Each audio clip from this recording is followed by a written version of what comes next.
ഈശോയിലെ സ്നേഹമുള്ളവരെ എല്ലാവരും സുഖമായിട്ടിരിക്കുന്നു വിശ്വസിക്കുന്നു. അപ്പോൾ ഇന്ന് ഞാൻ എന്തിനെപ്പറ്റി സംസാരിക്കാൻ ഇങ്ങനെ ആലോചിച്ചപ്പോൾ എൻ്റെ മനസ്സിലേക്ക് വന്ന ഒരു ബൈബിൾ ഒരു സെക്ഷനുണ്ട്. സഭാപ്രസംഗം എന്ന പുസ്തകത്തിൽ 3-ാം അധ്യായം 1 തൊട്ട് 14 വരെ. അതിനകത്ത് ഇങ്ങനെ പറയുന്നത്, എല്ലാത്തിനും ഒരു സമയമുണ്ട്, ഭൂമിയിലുള്ള സകലത്തിനും ഒരു സമയമുണ്ട്. ജനിപ്പാനൊരു സമയം, മരിപ്പാനൊരു സമയം, നടാനൊരു സമയം, നട്ടത് പറിക്കാനൊരു സമയം.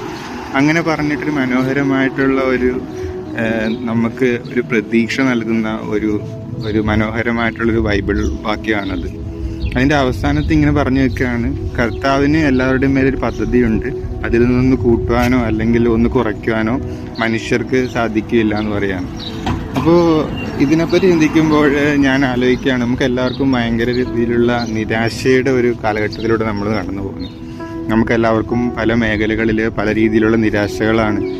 നല്ലൊരു ജോലി ആയില്ലല്ലോ, നല്ല ശമ്പളം ഇല്ലല്ലോ, അല്ലെങ്കിൽ നല്ല ഒരു വീടില്ലല്ലോ, അല്ലെങ്കിൽ ഒരു കാറില്ലല്ലോ. അങ്ങനെ ജീവിതത്തിൻ്റെ പല മേഖലകളിൽ നമുക്ക് പല രീതിയിലുള്ള നിരാശകളും കാര്യങ്ങളൊക്കെ നമ്മുടെ ജീവിതത്തിലുണ്ട്. അപ്പോൾ അത് ഇന്നത്തെ തലമുറയിൽ വളരെയധികം കൂടുതലാണ്. ഭയങ്കര ഒരു സോഷ്യലൈസ് ആയിട്ടുള്ളൊരു കമ്മ്യൂണിറ്റിയിലാണ് നമ്മളിപ്പോൾ ജീവിക്കുന്നത്. സോഷ്യൽ മീഡിയയിലൂടെ നമുക്ക് എല്ലാവരുടെയും ജീവിതം ഒരു തുറന്നുകാട്ടലാണ്.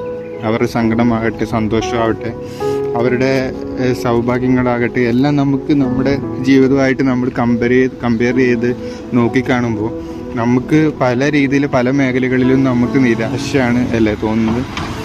ഈ നിരാശയിൽ നിന്ന് നമുക്ക് എങ്ങനെ പുറത്തു വരാമെന്നുള്ളതിൻ്റെ ഇതെന്ന് പറയുന്നത് പ്രതീക്ഷയാണല്ലേ.